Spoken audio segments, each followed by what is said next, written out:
So I want to talk to you about this secret language of love. It's almost like a code language that men and women use to interact with one another. Men and women have used this for ages, for centuries, and women are really, really good at using this. Men not so much. In fact, in today's time, I would say 90% of men don't even know about its existence. In fact, I would say something like 95 to 97% of men don't even know about its existence or its application. And I tell you, majority of connections, majority of interactions actually happens using this. 99% of attraction is generated using this subtext that takes place while men and women are interacting with one another. So I'll give you some examples. Like long time back, I used to work at this liquor store. And quite often, these young women would step inside the store and I could hear them talk because my desk was very close to the door. As soon, they would be talking normally with one another, but the minute they would step inside the store, all of a sudden they would get this bubbly and cheerful and they would become loud. And what they were doing was, like, they weren't just becoming playful the minute they were inside a liquor store. It's not about, feeling good all of a sudden you're around liquor. What they were doing was, this is what women do. This is their call of attention. They like to get noticed, and often women start to speak loud, become more playful, just to get attention from the members of opposite sex. There was another example, like there was one time this woman who comes inside the liquor store with her boyfriend. They do the shopping and everything. And when she's done shopping, she comes very close to the counter. She starts making out with her boyfriend, and she's making out so strongly. You can tell that her boyfriend is not used to this. He has never made out with him this way before. You can tell that he himself is a bit surprised. And what she's doing there is, to an onlooker, she's just making out with her boyfriend. She's really turned on. But what she's doing is, she's actually sending me a message. She's telling me, what I'm missing. She's trying to show me what I'm missing by not having her in part of my life. So she's actually trying to get attention from me. Another story, I remember a woman who walks inside the store. And when she comes to the checkout counter, she starts telling her boyfriend that, she used to work in a bank. And that morning she fell inside the bank and she was naked when she fell down. And her boyfriend is stunned by her, making that comment. Once again, she's not saying that, to tell her boyfriend. She could say that at any point. She actually wants me to picture her naked. Again, she's trying to tease me. She's trying to get attention from me. And women do these kind of things verbally, non-verbally, and in different environments in different ways. And that's what it is. These are the things most men don't understand. Most men take women's, actions or their words on face value and don't try to read the meaning behind it. And everything, the whole game actually happens if you can decode the hidden messages in their moves and then respond appropriately. So I'll give you an example. So, sometime back I was teaching this workshop in London. This is the first time I went to London, and there was this beautiful Hungarian woman who was working at the receptionist of my hotel. So I went to her, I started talking to her, I started asking her about venues I could go to. So let me take a step back. So there was a guy who was staying with me, sharing the room with me. So I obviously from the beginning knew that I can't take this woman to my room. But anyway, so when I checked in, this was the same woman who checked me in. And when, during that time, I gave her all my information. We made strong eye contact. And it was almost kind of a register that we both liked each other, just with the eye contacts and the little jokes we exchanged.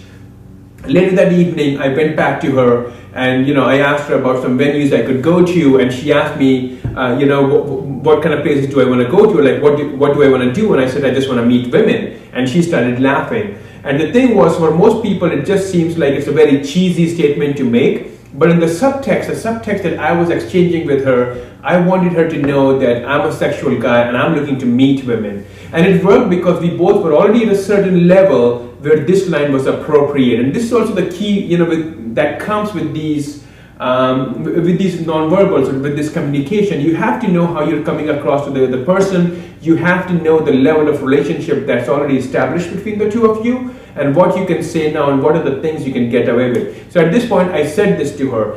And then she asked me, what kind of women do you want? And I said, exactly like you. So, what are the kind of places that you would go to? This is once again my way of subtexting her that I like her, I'm into her. It's not like I want to meet other women like her. It's me telling her, I like you, or I want to meet you. To an onlooker, to the people who were hearing this conversation, they just thought I'm trying to figure out a venue and I'm trying to define the kind of women I want to be with. But between her and I, we know what's going on. And this is the part that a lot of guys miss. So anyway, she gives me some venues, we go out, come back at night, and it's 2 or 3 in the morning and she's still working. And I was like, oh my God, you're still working, what's up? They don't let you go home. And she starts telling me, how when you come from a different country, sometimes the hotel industry in London is really bad. They take advantage of you, they make you work too much, and that she'll be working here for the next 3 nights. Once again, to an onlooker, it might sound like she's actually bitching about her state, but what she's trying to do is actually, one, she's trying to connect with me. She's also trying to establish an emotional connection with me by sharing something, sharing a tough part of her life. And she's also telling me that she's going to be working here for the next 3 nights. So I got all those messages, and when I heard that, I said, so are you allowed to take a break, sometime when you're working here? Can you, are you allowed to take a coffee break or something? She's like, yeah, I can take a break anytime I want.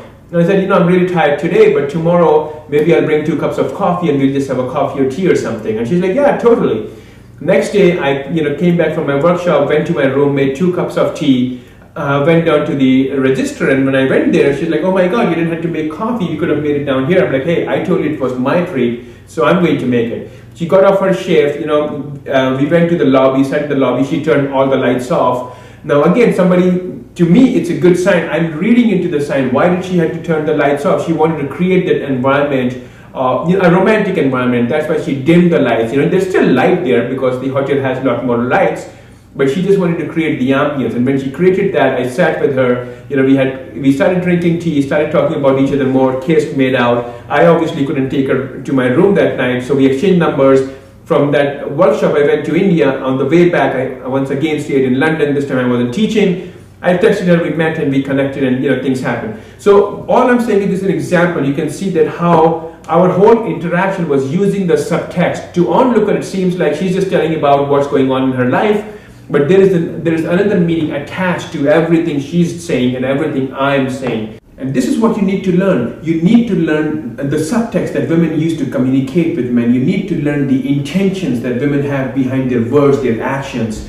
Men and women use these subtexts to navigate each other into relationship or out of relationship. So coming back to my experience of this woman in London, when I told her that I want to go out and I want to meet women like her, that was me communicating, sub-communicating her that I'm into her. She's the kind of woman I like. So she responded back by saying, this thing I didn't tell in the story before, but she responded by saying, I go to so-and-so venues because I like certain kind of women. I don't like to go to places where there are all snobby women. So she started again qualifying herself, telling her that she's one of those laid-back kind of women. So, and that was her way of taking coming a step closer to me. And this is how men and women navigate. So, I say something and she likes it, then she says something that I like it, and this way we keep inching a step towards each other. If she wasn't interested in me, at that point, instead of qualifying herself, at that point, instead of saying that, she's one of those women who's not show off and she's laid back, she could have said something like, I go to these venues, with my boyfriend, or my boyfriend likes so-and-so venues, or, I used to go to certain places, but now that I'm in a relationship, I don't go to these places. So this could have been her way to step out of the game. And that's what it is. You have to understand to read the subtext. Because once you understand how to read subtext, once you develop the skills to read the subtext, you will know exactly what it means when a woman says she has a boyfriend. You would know when she texts you and says, I can't make it out Friday night. You will start reading all these codes, and then you will know how to navigate your way around it and become effective with women. And I tell you, once this begins to happen, you will be talking to women everywhere. You will be generating attraction all the time. To most people, it will seem like you're having normal conversation, but you will actually be very effective on the emotional level. You see, most men, when they're talking to women, they're trying to give them compliment, or they're making an attempt to connect with her or to make her feel good using the superficial part of conversation. And then they wonder why the attraction dies the next day, or why they were not able to cast a strong emotional impact on her. It's because they're not communicating on the emotional level. They're not using the subtext to give her the compliment, to connect with her. And once this happens, you develop a strong power over women. Women start to feel vulnerable because all of a sudden, you're a man who sees them. You can see through them, you get them. And then women feel like, oh my God, this guy really gets me. You can see through their games. And all of a sudden, it gives you an amazing power over women. It's not the bad kind of power, it's a good power, and women enjoy that. And then women, want to be with you. They want to be with a man like that.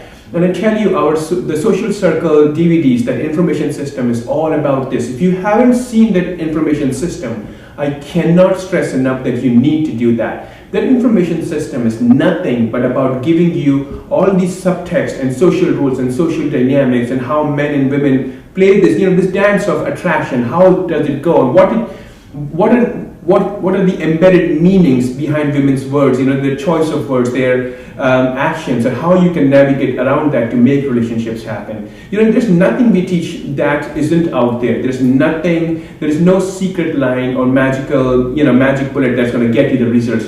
What we do is we teach you things that men and women have been doing for ages, and the only thing we are doing is we're trying to get you from point A to point B in the shortest possible time. And this is also why our workshops are super effective. Look, I know the workshops are, seem expensive. It's hard to take time off from your life and go to a 3-day workshop.